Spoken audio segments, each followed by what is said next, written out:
In the late 1960s and early 1970s, Chrysler was the source of American power. Chrysler built a muscle dynasty, then turned their back on it, burying many of those incredible machines under the weight of oil crises, insurance crackdowns, and tightening emissions laws. These 11 muscle cars should have carried Chrysler to eternal glory. Instead, they became victims of the industry's retreat from power, swept under the rug, forgotten by history, or worse, quietly killed without a farewell. Dear viewer, don't forget to subscribe to the channel. Thanks for your support. Number 11. Few cars in American history have stirred as much conversation and confusion as the 1970 Plymouth Superbird. With its mile-high rear wing, elongated nose cone, and racing pedigree, the Superbird was engineered for a single purpose: to dominate NASCAR. But when Plymouth tried to sell this race car to average consumers, things got awkward. The wild styling, poor road visibility, and high price tag turned off buyers. So despite its performance capabilities, the Superbird lasted just one model year before Chrysler quietly pulled the plug. The Superbird wasn't created to appeal to the masses. It was born out of NASCAR's homologation rules, which required manufacturers to sell production versions of their race cars to the public. In 1969, Dodge had unleashed the Charger Daytona, the first of Chrysler's winged warriors, which dominated NASCAR with its slippery aerodynamic shape. Plymouth, wanting a similar advantage, developed the Superbird as a follow-up, this time based on the Plymouth Roadrunner. Engineers extended the nose by 19 inches, added a 23-inch tall rear wing, and smoothed out the body to reduce drag. Underneath, you could get a 440 Super Commando, a 446 barrel, or, in rare cases, the 426 Hemi, all tied to heavy-duty suspensions and gearing built for the track.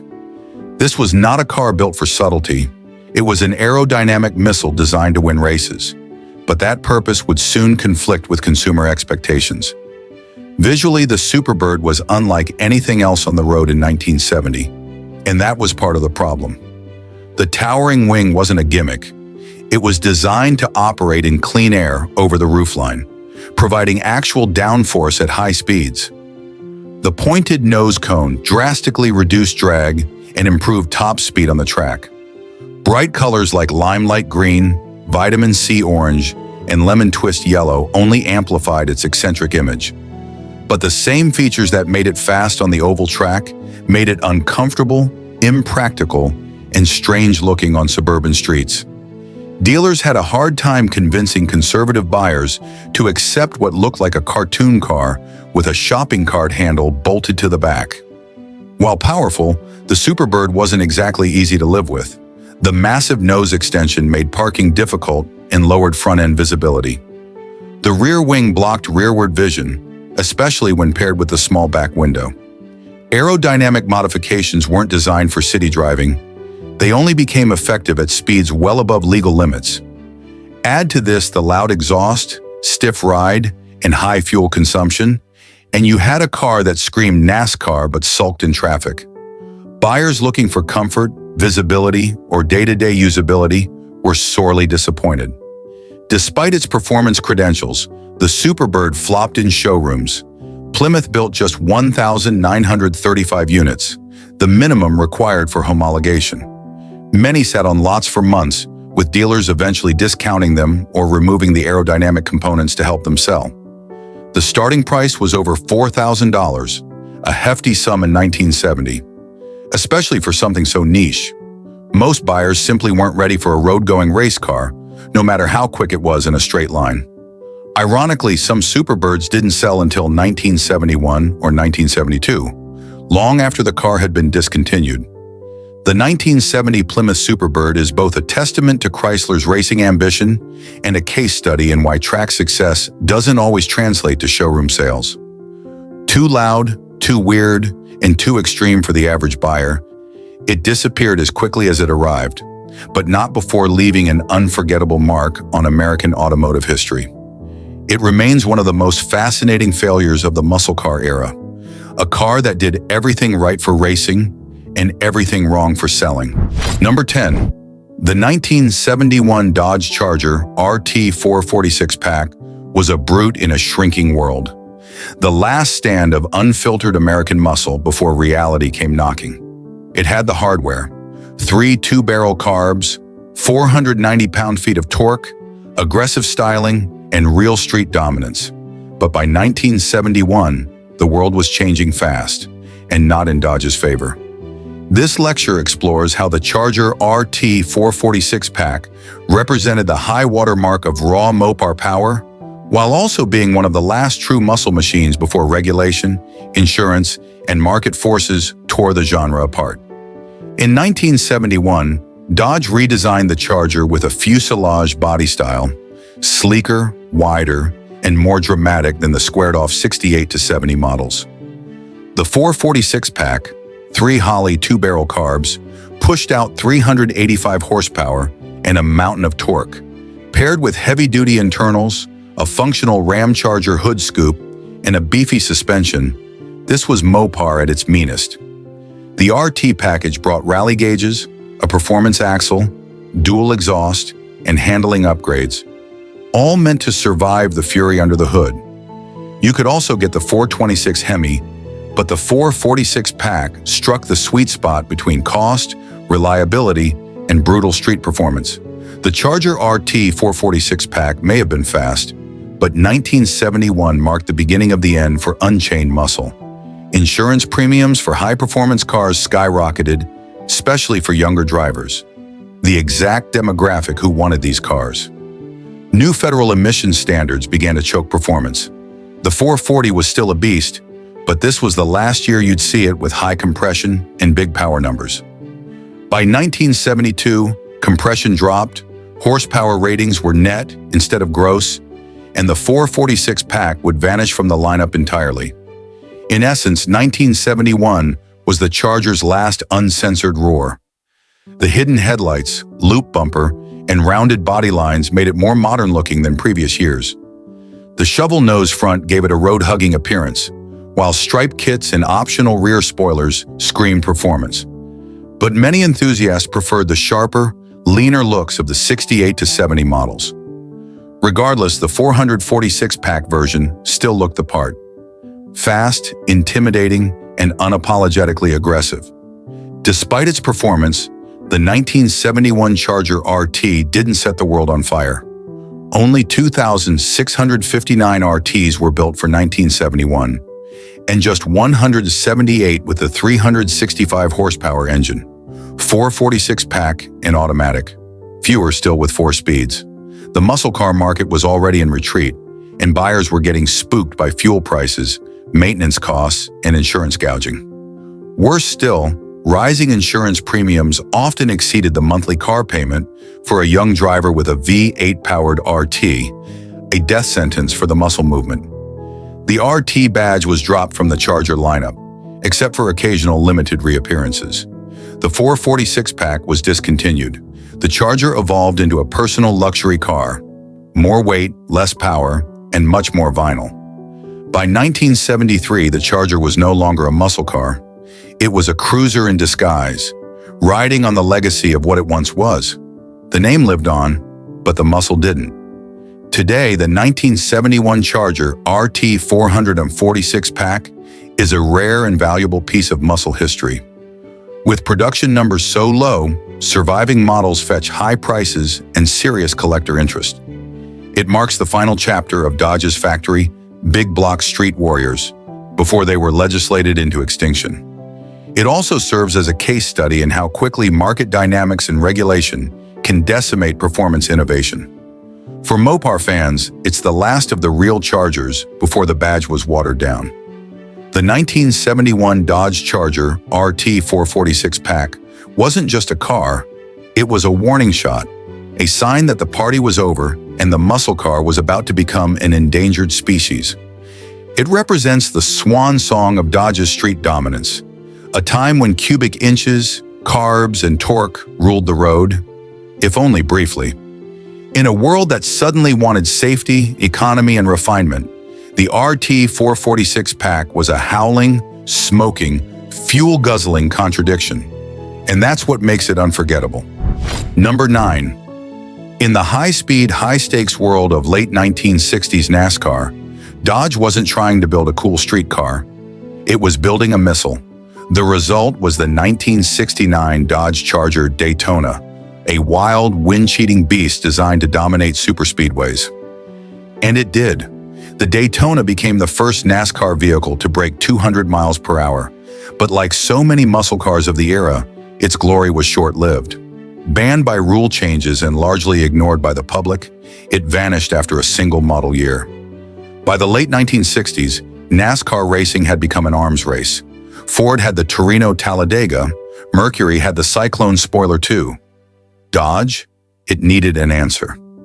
The standard Charger, even the muscular RT, had aerodynamic issues. Its recessed grille and flying buttress rear window created too much drag at high speeds. So Dodge engineering got to work, resulting in something that barely resembled anything else on the road. The Charger Daytona was aerodynamic insanity in metal. Key design elements included a massive 18-inch tall nose cone replacing the Charger's flat front end, retractable headlights hidden in the nose to reduce drag, a gigantic 23-inch tall rear wing, not just for looks. It was placed that high to operate in clean air and create real downforce. Flush rear window glass to reduce turbulence. Fender scoops, for looks on the street version, but in racing, they helped clear tires. It was all done in the name of one thing: winning at Daytona, Talladega, and any place where 200 miles per hour was possible.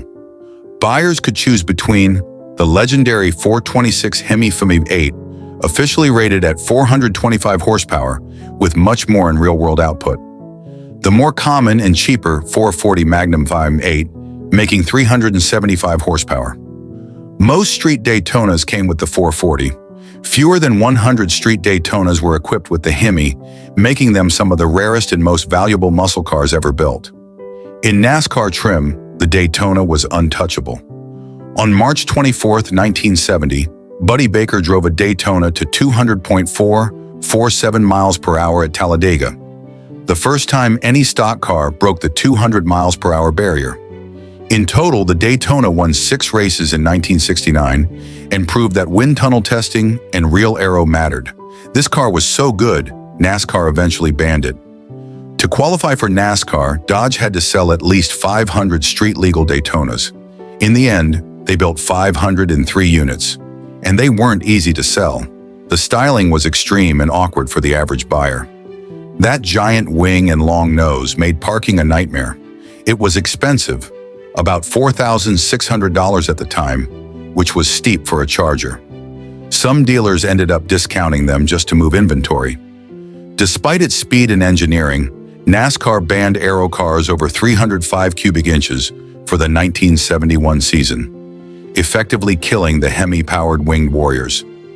The Daytona's 1970 replacement, the Plymouth Superbird, saw a short run as well before the entire Aero War era ended.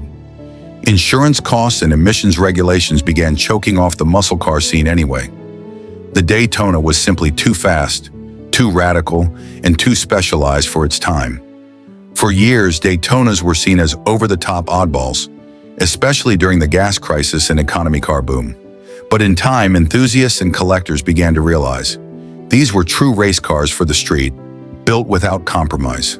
Survivors, which especially Hemi-equipped Daytonas, became some of the most valuable collector cars in the world, often selling for 6- or 7-figure sums. More importantly, the Daytona pushed the limits of what a muscle car could be, both technically and culturally. The 1969 Dodge Charger Daytona was not built to last. It was built to win, and it did. Its legacy isn't one of mass production or showroom success, but of technical audacity. The Daytona wasn't trying to be practical, or even pretty. It was trying to go faster than anything else on the oval. In that mission, it succeeded. Today, it stands as a monument to the wildest days of NASCAR and muscle car excess, a 200-mile-per-hour missile that broke the rules and then got banned for being too good. Number 8, by 1970, the muscle car market was nearing its peak. Every major brand had a street screamer: Mustangs, GTOs, Chevelles, Roadrunners, Chargers.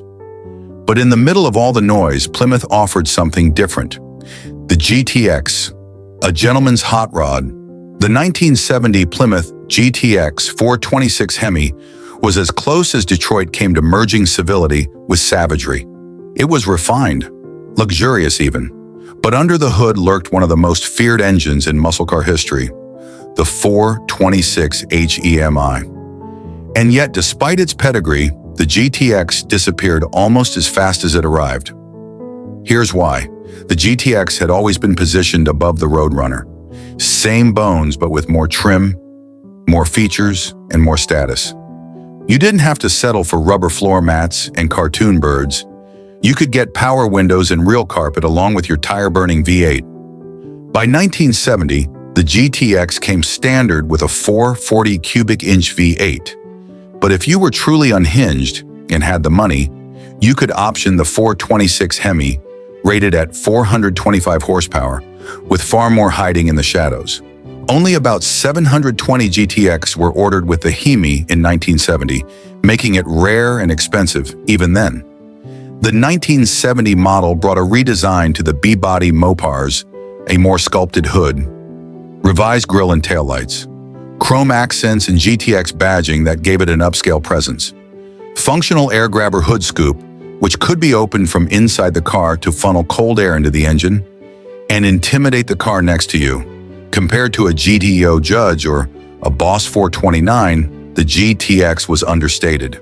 No cartoon decals, no oversized spoilers. Just pure menace in a suit.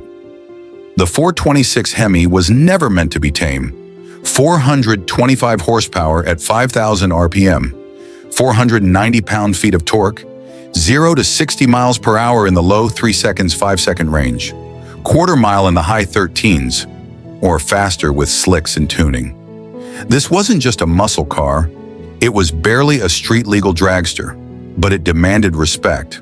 The Hemi wasn't easy to drive in traffic, it idled rough, it guzzled gas, and it cost nearly $900 extra, which was more than many Americans made in a month. Still, for the driver who wanted brute force wrapped in chrome and class, the GTX delivered. 1970 was the last real year of open muscle car insanity, and even then, clouds were forming. Insurance companies were raising premiums on anything with high horsepower. Emissions regulations were tightening, gas prices were creeping up. Younger buyers wanted flashier or cheaper. Hence, the popularity of the Roadrunner and Duster, the GTX got caught in the middle. It wasn't flashy enough to grab attention, and it wasn't affordable enough to attract budget buyers. In 1971, the GTX would be demoted, sharing more with the Roadrunner than ever before. By 1972, it would be gone as a standalone model, absorbed into the Roadrunner nameplate as just a trim level. Today, a 1970 GTX with the 426 Hemi is a collector's treasure. With only a few hundred built, especially with a 4-speed manual, they command high six-figure prices at auction. More than just a fast car, the GTX represents a turning point, when muscle cars grew up for a moment before being crushed by regulation and reality. It also proves that brutality doesn't have to be crude. The GTX was fast enough to terrify, but refined enough to impress your father-in-law. The 1970 Plymouth GTX 426. A Hemi may not have sold in huge numbers, but it didn't need to. It was never built for the average muscle car buyer. It was built for someone who wanted the thrill of a drag strip monster with the dignity of a luxury coupe. Today, it's a reminder of what muscle cars could have been before the party ended. Number 7. By 1971, the American muscle car was standing at the edge of a cliff. What had begun as a horsepower revolution in the mid-1960s was being crushed by a triple threat. Insurance companies penalizing high-performance models, federal emissions regulations, neutering engine outputs, rising gas prices, and changing public sentiment. Yet, amid the growing gloom, Dodge unleashed one final statement of raw V8 brutality. The 1971 Super B4 26H EMI, it was loud, it was fast, it was mean, but it was also a dead end, the last gasp of a muscle car era that was about to collapse. Originally introduced in 1968, The Super Bee was Dodge's answer to Plymouth's wildly successful Roadrunner. Built on the B-body Coronet platform, the Super Bee was, by 1971, the Coronet coupe was discontinued, so Dodge had to move the Super Bee to the Charger platform. This marked a new beginning and a quiet ending. The Super Bee now shared more with the Charger RT, but retained its own badging and attitude. It was available with a range of big V8s, but at the top of the heap sat the 426 Hemi, the undisputed king of moper engines. 1971 ushered in an all-new fuselage body style for the Charger line. A loop-style front bumper and recessed grille gave it an aggressive, sneering look. Sharper character lines and sculpted rear fenders created a muscular stance. The Super Bee featured decals, stripes, and optional Ramcharger hood scoops, making it look every bit the street brawler. Inside, it was all business. High-back bucket seats, optional rally gauges, and very little in the way of luxury. It didn't pretend to be comfortable. It wasn't trying to impress your boss. It was a weapon, and it looked the part.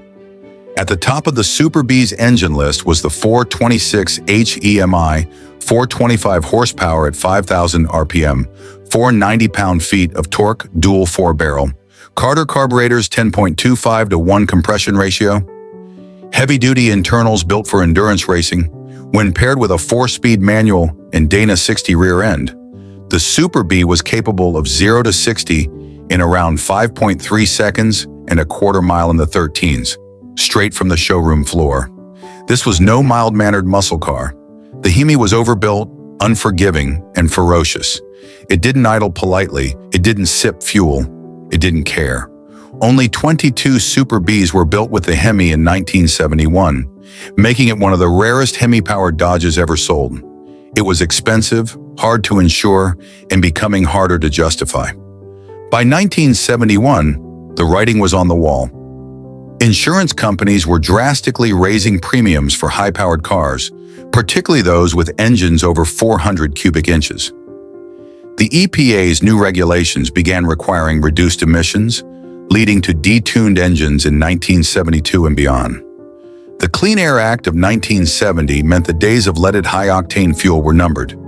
Bad news for high-compression beasts like the Hemi. And perhaps most significantly, muscle car buyers were aging out or looking for more usable performance with lower costs. The 426 Hemi, always expensive and temperamental, suddenly seemed obsolete. The Super Bee, rebodied and repositioned, was now out of sync with the buying public. The 1971 Super Bee was the last of its kind. After this year, Dodge discontinued the Super Bee as a standalone model.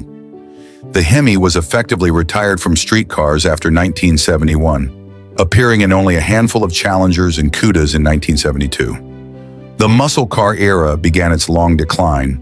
The Super Bee's spiritual successors, like the Charger SE or the Dart Sport, couldn't recapture its menace or mystique. Performance would not fully return until the modern Hemi era decades later. Today, the 1971 Super Bee 426 Hemi is an automotive unicorn. With only 22 produced, it's nearly impossible to find in original condition. It represents the final chapter in the 426 Hemi's street-legal history. It's a poster child for the tragic timing that killed off the wildest, rawest muscle machines ever built. More than just a car, it stands as a symbol of how far Detroit was willing to push performance, right before the hammer came down. The 1971 Dodge Super Bee 426 HEMI was too much car for a world that no longer wanted it. It was brutal, loud, unforgiving, and obsolete the moment it hit the showroom floor. But in that brief moment, it was glorious. It remains one of the last true expressions of unfiltered American horsepower before regulations, insurance, and market shifts forced Detroit into hibernation. In many ways, the 1971 Hemi Super Bee wasn't just the end of a model, it was the end of an era. Number 6. In 1967, the American muscle car market was in full swing. Pontiac's GTO had lit the fuse, and now nearly every major manufacturer was looking for a way to blend performance with some semblance of style and refinement. Plymouth had offered performance cars before, but 1967 was the first time it deliberately targeted upscale muscle car buyers with one specific model, the Belvedere GTX. With big block power, respectable styling, and luxury features, the GTX was Plymouth's bid to create a more mature, sophisticated muscle car. Something to counter Pontiac's GTO or Chevrolet's Chevelle SS 396. For 1 year, it made a strong impression, and then quickly faded from prominence. Plymouth had flirted with performance through its Belvedere, Satellite, and Sport Fury lines, but nothing had really branded the division as a muscle car powerhouse. Meanwhile, Dodge had just launched the Coronet RT, and Chrysler was beginning to take performance seriously. Plymouth needed its own high-performance halo car, something a little more refined than the raw, no-frills muscle cars that had come before. Thus, for 1967, Plymouth created the GTX by taking the Belvedere hardtop and convertible, giving it bold badging, upscale trim, and stuffing it full of big block muscle. It was aimed at older buyers who still wanted performance, but wanted to look respectable doing it. The 1967 Belvedere GTX was clean and crisp, with an emphasis on subtle aggression over cartoonish muscle. It had blacked-out grille detailing, GTX emblems, and simulated hood scoops, lending it a low-key menace. Chrome and trim were present but restrained. This wasn't about flash, it was about presence. Standard 14-inch Magnum 500 wheels and redline tires helped give it stance. Inside, the GTX featured wood grain trim, bucket seats, and optional center console, elements meant to appeal to more mature buyers.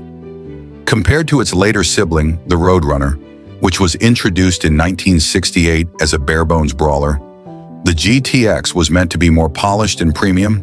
The GTX's heavy-duty suspension, standard front disc brakes, optional, and beefy torque flight, automatic or 4-speed manual transmission gave it the chops to match its brawn. It wasn't just a straight-line monster. It could handle with competence, even if it wasn't nimble by modern standards. Plymouth wanted the GTX to go head-to-head with the Pontiac GTO, which had gone from niche to phenomenon by 1967. Where the GTO offered youthful aggression and broad appeal, the GTX was more reserved and refined, for the guy who wanted a fast car but didn't want to seem like a street racer. But that positioning turned out to be problematic. The GTX was expensive. Starting around $3,200, it was pricier than many competitors. Plymouth's buyers tended to be value-conscious. They liked performance, but they also liked affordability. There was internal cannibalization when the 1968 Roadrunner debuted. It cost less, was more raw, and became a sales hit. The GTX suddenly looked like a car without a clear audience. In its debut year, the 1967 GTX sold roughly 12,000 hardtops and 700 convertibles. Not bad, but far from blockbuster numbers. When the 1968 redesign came along and Plymouth unleashed the Roadrunner, everything changed. The Roadrunner stole the spotlight with its cheap price, big engine, and no-nonsense performance. The GTX, now just a slightly more luxurious version of the same basic car, was redundant. GTX sales dropped sharply as the Roadrunner soared. By 1971, the GTX name was nearly gone, living only as a performance option on the Roadrunner. By 1972, it was dead. Today, the 1967 GTX is often overshadowed by flashier, later muscle cars. It didn't have a cartoon bird or a screaming paint job. It didn't break sales records, but it had one of the best big block V8s ever built. Underrated style and maturity, a clear mission to blend performance and refinement. It may not be as collectible as a Hemi Cuda or as wild as a Superbird, but the 1967 GTX has earned respect among Mopar fans for being the thinking man's muscle car. The 1967 Plymouth Belvedere GTX was a bold move, a performance car that didn't rely on gimmicks or raw youth appeal.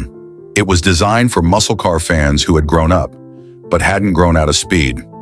In the end, it was too refined to compete with brash upstarts like the Roadrunner, and too expensive to win over budget-minded buyers. But for one glorious year, the GTX showed that you could mix manners with muscle and look good doing it. It may not have won the muscle car war, but it left behind a legacy of strength, style, and sophistication that's still admired today. Number 5. By 1970, the muscle car wars were in full swing. GM had the Chevelle SS and Camaro Z/28, Ford had the Mustang and Torino Cobra, and even AMC had the AMX and Javelin. Chrysler, though late to the pony car party, wasn't going to be left behind. The Dodge Challenger, introduced in 1970, was their answer to the Mustang, Camaro, and Firebird. But with a twist, it was bigger, brawnier, and offered more engine choices than nearly any other competitor. At the top of the heap sat the Challenger RT-SE with the 426 HEMI, the rarest, most expensive, and most powerful variant in the lineup. It was everything Mopar performance fans dreamed of, and it arrived just in time for the dream to start unraveling. Unlike the smaller Barracuda, with which it shared the e-body platform, the Dodge Challenger was intended to be a more upscale muscle car. Longer wheelbase, 110 inches versus the Cuda's 108. Optional luxury features galore, aimed at buyers who wanted performance and creature comforts. The RT Road Track package was the performance trim, and the SE Special Edition added features like a vinyl roof, leather-trimmed interior, smaller formal rear window, and chrome trim, making it the luxury performance flagship. Under the hood, the 426 cubic inch Hemi V8 made the Challenger RT-SE a street-legal monster. 426 cubic inches, 7.0 liters, horsepower 0.49 pound-feet of torque, dual 4-barrel Carter carburetors, 10.25:1 compression, forged internals for durability. This was race-bred power, descended directly from Chrysler's NASCAR and drag racing programs. The Hemi wasn't cheap. It added nearly $900 to the price, but it delivered terrifying performance. 0 to 60 in 5.5 seconds, quarter mile in around 13.5 seconds, top speed over 140 miles per hour. But performance wasn't everything. Hemi cars were difficult to drive in traffic, noisy, and prone to overheating if not properly maintained. The SE Special Edition package took the brute force muscle of the R/T and dressed it in a tailored suit. High-back bucket seats with leather inserts, wood grain appliques on the dash and console, overhead console with map lights, smaller formal rear window, vinyl roof, chrome mirror caps, and SE badging. Buyers could add options like air conditioning, cruise control, a rear window defogger, and even an 8-track player, making the Challenger RT-SE a GT-style cruiser with pavement shredding capability. The 426 HEMI was a limited production engine, and few were installed in SE trim Challengers. Production numbers for the 1970 Dodge Challenger ERT-SE with the HEMI are exceedingly low. Fewer than 150 units reportedly built with this exact combo. Most buyers opted for the 446 pack or 383 Magnum, which were cheaper, easier to live with, and still potent. This rarity has made surviving examples highly collectible today, commanding six-figure prices at auctions. Despite its performance and charisma, the Challenger RT-SE4 26 HEMI debuted just as the muscle car era was about to implode. Insurance premiums skyrocketed for high-horsepower cars. Emissions regulations, starting in 1971, began choking performance. The 1973 oil crisis made big V8s economically unsustainable. By 1971, compression ratios dropped. Horsepower ratings were now listed in net rather than gross. The Hemi was dropped after 1971 due to emissions and cost. By 1974, the Challenger's styling grew bulkier and less aggressive.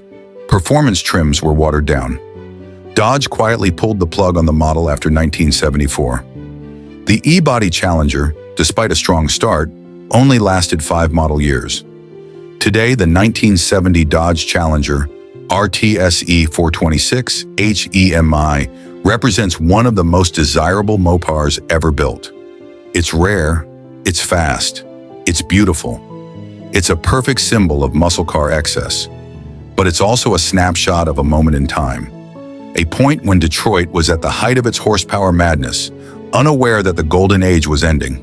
The Challenger would return decades later in retro-styled form, but the original 1970 RTS EHEMI remains untouchable in terms of mystique and mechanical purity. The 1970 Dodge Challenger RTSE 426 HEMI was everything a performance enthusiast could want: power, prestige, and presence.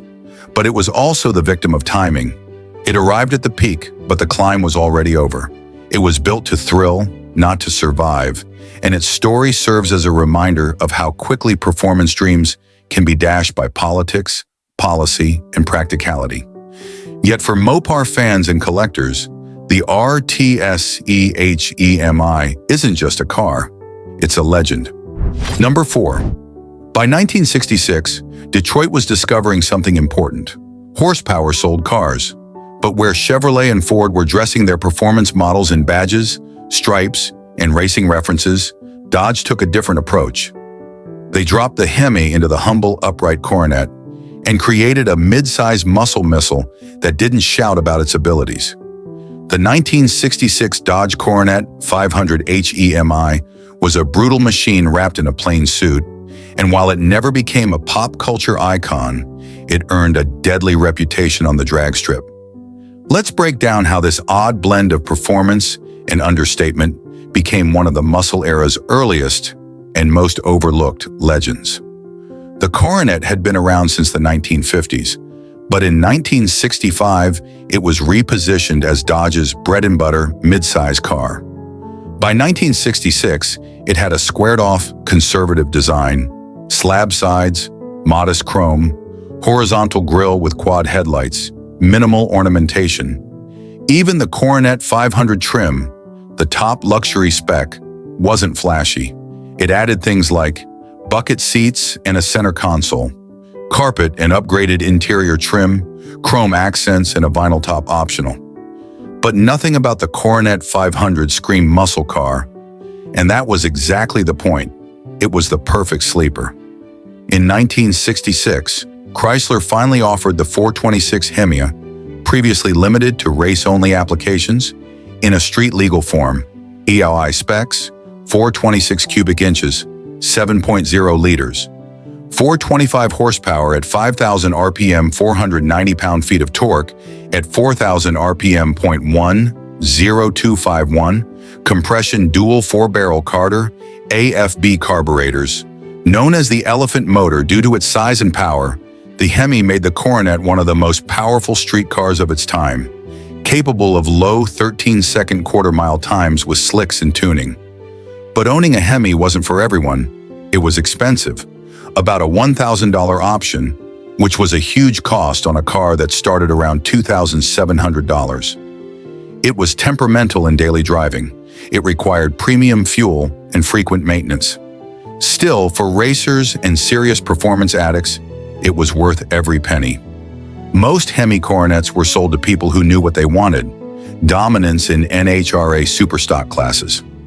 Lightweight Coronet bodies paired with the Hemi's brute force were a drag strip dream. Many buyers stripped the interiors, removed insulation, and tuned suspensions for straight-line launches. The car didn't handle particularly well, nor was it designed to. This was a straight-line warrior, not a canyon carver. And while Dodge offered the Hemi in both the Coronet 500 and Coronet Deluxe, most were dealer-prepped for racing or bought by those who planned to make them quarter-mile machines. Unlike the Pontiac GTO or the Chevrolet Chevelle SS 396, the 1966 Coronet 500 Hemi had no visual giveaways unless the buyer added Hemi badges. That meant no scoops, no stripes, no loud graphics. This made it a true sleeper, but also hurt its recognizability and pop culture impact. Even the car press of the time didn't lavish attention on it. Road testers often focused on its brute acceleration, but noted it was too serious, too unrefined for the average buyer. Because it was expensive, subtle, and finicky, very few 1966 Coronet 500s were ordered with the HEMI. Fewer than 800 units were built with the 426 Street HEMI in 1966. Most of these were not SE or luxury variants, but functional builds. Survivors today are extremely rare and valuable. In the collector world, a factory Hemi Coronet from 1966 in original condition can fetch six figures, especially if it has documentation in low miles. By 1970, the Coronet had been restyled into a more aggressive, swooping body. The muscle car world had moved on to Cudas, Challengers, Super Bs, and Roadrunners. The early Hemi Coronets from 1966 to 67, they were seen as old news, boxy, dated, and less glamorous. Many were raced to death, stripped for parts, junked during the gas crunch. They simply vanished from streets and minds alike, replaced by flashier nameplates and more modern performance options. Today, the 1966 Coronet 500 HEMI is seen as a cornerstone of moper muscle history, not for its style, but for its impact on the track. It paved the way for the street HEMI's reputation. It proved that brute performance could live in a conservative body. It became the template for the muscle car sleeper. Collectors and historians now view it as a transitional figure, connecting the factory drag racing machines of the early 60s with the muscle car explosion that followed. The 1966 Dodge Coronet 500 HEMI was never built to turn heads at the drive-in. It wasn't flashy, trendy, or stylish, but it was lethal, and it put Dodge on the map as a serious performance contender. In an era that would soon be dominated by loud graphics and flamboyant paint, the Coronet 500 Hemi remained low-key and deadly, a reminder that sometimes the loudest car on the street is the one that says nothing at all until you hit the throttle. Number 3, by the late 1960s, muscle cars had become a cultural phenomenon. Yet many of these high-performance machines were priced out of reach for everyday buyers. Enter the Plymouth Roadrunner, a car designed to offer brute power, straight-line speed, and aggressive styling at a price affordable for the average enthusiast. The 1969 model year marked the height of the Roadrunner's muscle, especially with the 446-pack option that took this affordable performance car into the stratosphere. Today, we'll explore how Plymouth crafted this muscle revolution, why the 446-pack was a key player, and why its glory days were ultimately so short-lived. The Roadrunner debuted in 1968 with a clear mission: deliver big block performance without big block prices, strip away luxury to save weight and cost, offer a fun, no-frills car with serious speed. Plymouth leaned on the Warner Brothers cartoon character Roadrunner for branding, famously including the iconic beep-beep horn. This playful marketing meshed well with the car's raw, aggressive nature. The Roadrunner was instantly popular because it gave buyers a fast car with muscle car performance at a fraction of the cost of competitors. The 1969 Roadrunner featured styling tweaks, improved suspension, and new engine options. But the real star was the 440 cubic inch V8, available in two main forms: 440 Magnum, single 4-barrel carburetor; 446-pack, 3 2-barrel carburetors. The 6-pack setup was a game changer, delivering 390 horsepower, gross, 490 pound-feet of torque, massive mid-range punch, perfect for quick launches and passing power, an aggressive intake manifold feeding 3 Holley 2-barrel carburetors. This was a serious step up from the base 383 or the smaller 318 V8S, offering muscle car performance that could compete with the famed 426 Hemi, but at a lower price and better availability. The 6-pack was more than just an engine. It was a complete performance package. Suspension upgrades, heavy-duty springs, sway bars, and shocks helped tame the power. Functional hood scoops. The iconic air grabber hood scoops were connected to the carburetors, feeding cool, dense air for better combustion. Performance tires and wheels. Wider tires for improved grip. Heavy-duty brakes. Disc brakes were optional, improving stopping power. This combination gave the Roadrunner quick 0 to 60 miles per hour, times around 6 seconds and a quarter mile in the low 13-second range, blistering for the day. Unlike some muscle cars aimed at wealthier buyers, the Roadrunner was affordable, starting price around $3,000, practical enough for street use, loud and aggressive, but not overly flashy, loved by young enthusiasts, drag racers, and street racers alike. Its accessibility meant that it democratized muscle car culture. Anyone with a job could own a genuine high-performance car without needing a dealer special order or blowing their budget. Despite its success, the 446 pack's reign was brief.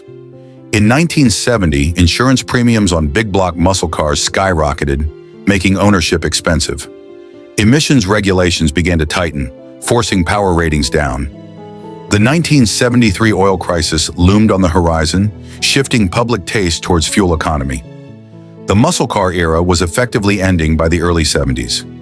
By 1971, the 446 pack option was gone from the Roadrunner lineup, and muscle cars transitioned into a different, tamer breed. A collector's dream, prized for its combination of affordability, power, and historic significance. A symbol of the muscle car golden age, raw, loud, and accessible. Celebrated for its role in making high horsepower available to everyday drivers, not just the elite or professional racers. The Roadrunner's bold message, performance without pretense, still resonates among enthusiasts. The 1969 Plymouth Roadrunner 446 pack was a muscle car revolution wrapped in a practical package. It proved that you didn't need to pay top dollar or settle for a flashy showpiece to get brutal power and raw performance. Though its prime was brief, the six-pack Roadrunner left a lasting legacy as a muscle car built for the people. Loud, fast, and proudly affordable. Number 2. When we think of Plymouth's muscle legacy, the Cuda is often remembered for its big block beasts like the 426 HEMI and the 446 pack. But the 1971 Plymouth Cuda 340 deserves special recognition as a car that proved muscle wasn't only about raw displacement or straight-line power. The Cuda 340 was a smaller, lighter, more agile machine, designed for drivers who wanted quickness and handling, not just brute force. It was a sharp contrast to the lumbering, heavy muscle cars of the era. However, despite its strengths, the Cuda 340's time in the spotlight was brief. By the early 1970s, government emissions regulations and insurance pressures were reshaping the muscle car landscape, and the 340 was caught in the crossfire. During the late 1960s, muscle cars were growing in size and power. Big block engines like the 426 HEMI and 440 cubic inch V8s dominated headlines and drag strips. Yet, small block V8s like the 340 cubic inch engine carved out their own niche. They were lighter, improving handling and braking. Their smaller size allowed better weight distribution. They offered a balance between daily drivability and respectable power. The Plymouth Cuda 340 was born from this philosophy, a muscle car that could be both fast and nimble. The 340 cubic inch V8 in the Cuda produced 275 horsepower gross, 340 pound-feet of torque, a relatively light overall curb weight around 3,200 pounds, a well-tuned suspension and handling package. This allowed the Cuda 340 to achieve 0 to 60 mph times in the low 6-second range. Feel agile and responsive on winding roads. Offer an exciting driving experience without the bulk of big block muscle cars. The 1971 Cuda 340 could hold its own in both street and strip scenarios, appealing to those who wanted performance combined with everyday usability. Unlike many muscle cars of the era, the 340 Cuda was praised for nimble cornering thanks to its smaller engine and lighter front end. Better weight balance, which improved steering feel and control, less intimidating power delivery compared to big block muscle, making it more approachable for many drivers. This made the 340 Cuda a favorite among enthusiasts who wanted a balanced muscle car, fast yet manageable. Despite its qualities, the early 1970s brought sweeping changes that affected the muscle car market drastically. The Clean Air Act and emission standards forced manufacturers to detune engines and add restrictive equipment, reducing power outputs. Insurance companies raised premiums on muscle cars, especially those with high-performance engines. Rising fuel prices and growing concerns about safety and efficiency shifted consumer interest away from raw muscle. For the Cuda 340, this meant power was soon dialed down, impacting performance and appeal. Production numbers declined as buyers opted for more fuel-efficient or practical cars. The muscle car era, especially for small block models, was waning. By 1974, the Cuda name was dropped from the Plymouth lineup entirely. Despite its relatively short run, the Cuda 340 remains a symbol of the muscle car segment's diversity, proving small block engines could still thrill. A collector's favorite, appreciated for its mix of speed, handling, and classic styling. A reminder of the era when muscle cars balanced raw power with drivability before government regulations reshaped the industry. It showed that muscle was not just about displacement and horsepower, but about delivering a complete driving experience. The 1971 Plymouth Cuda 340 was an agile, quick muscle car that stood apart from the heavy, brute force models of its day. It offered an engaging drive with manageable power and nimble handling, making it a favorite among enthusiasts seeking something different. But like many muscle cars of the early 70s, the Cuda 340's fate was sealed by tightening emissions regulations, insurance hikes, and shifting consumer tastes. Its era was brief but memorable, a testament to a muscle car that was both quick on the street and quick to fade from the spotlight. Number 1. The late 1960s and early 1970s were the peak of the American muscle car era, with manufacturers fiercely competing to blend power, style, and performance. Amid this, Chrysler aimed to carve out a unique niche by merging raw muscle with upscale luxury in a full-size coupe. Enter the 1970 Chrysler 300 Hurst, a bold attempt to combine the massive power of Chrysler's 440 cubic inch V8, the plushness and presence of a luxury coupe, and the aggressive styling cues that muscle car buyers craved. But despite its potential, the 300 Hurst flopped in sales and quickly vanished, leaving behind an intriguing chapter in muscle car history. Before 1970, Chrysler's 300 series was known for blending power and luxury, a sort of personal luxury car with muscle under the hood. By 1970, Chrysler wanted to re-energize this with a performance-focused version that would stand out in a crowded muscle car market. Partnering with Hurst Performance, famous for their shifters and drag racing success, they created the 300 Hurst, a limited edition model intended to appeal to muscle car enthusiasts who also wanted upscale appointments. Engine, Chrysler's legendary 440 cubic inch V8, a big block powerhouse, rated at about 375 horsepower. Transmission, equipped with a Hurst shifter, a key selling point promising quick, precise gear changes. Styling, bold and aggressive, with unique paint schemes, sporty striping, special badging, and upscale trim. Size, a full-size coupe, large and heavy compared to many muscle cars, offering a commanding presence, but also some handling drawbacks. Luxury, plush interiors, more comfortable seats, and a range of luxury features aiming to elevate it beyond the typical muscle car. The 300 Hurst could certainly deliver muscle. It was a straight-line beast thanks to the 440 V8's torque and horsepower. The Hurst shifter enhanced driver engagement, making gear changes feel more purposeful. However, the car's full-size, heavy body compromised agility and handling compared to smaller muscle cars. The suspension was tuned more for comfort and cruising than tight cornering. This left the 300 Hurst in an awkward middle ground, powerful but not nimble, luxurious but not exclusive, or refined enough to compete with true personal luxury coupes. Despite the promising concept, several factors doomed the 300 Hurst timing. By 1970, the muscle car market was shifting. Enthusiasts were gravitating towards smaller, lighter, more nimble cars rather than heavy land yachts. Price. The 300 Hurst carried a premium price tag, but didn't fully deliver on either muscle or luxury to justify the cost. Competition. Other manufacturers were offering muscle cars that better balanced performance and style, or luxury coupes that were more refined. Handling. The heavy curb weight and large size hurt driving dynamics, especially against more agile competitors. Sales and production. Numbers were low from the start, and Chrysler quickly discontinued the model due to poor demand. Though a commercial failure, the 1970 Chrysler 300 Hurst left behind a unique legacy. It remains a rare and interesting example of Chrysler's attempt to blend muscle car power with luxury coupe style. Collectors value the 300 Hurst today for its rarity and boldness. The car stands as a reminder that muscle cars weren't just about raw power, but also about finding the right balance of style, performance, and market timing.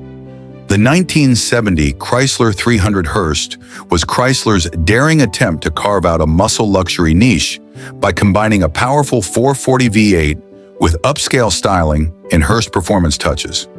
While it had the makings of a muscle car legend, brute force, distinctive looks, and luxury features, it ultimately flopped in sales due to heavy weight, middling handling, a shifting market, and stiff competition. The 300 Hurst disappeared after a single model year, but its story remains an important chapter in muscle car history, a bold experiment in mixing muscle and luxury that didn't quite find its audience.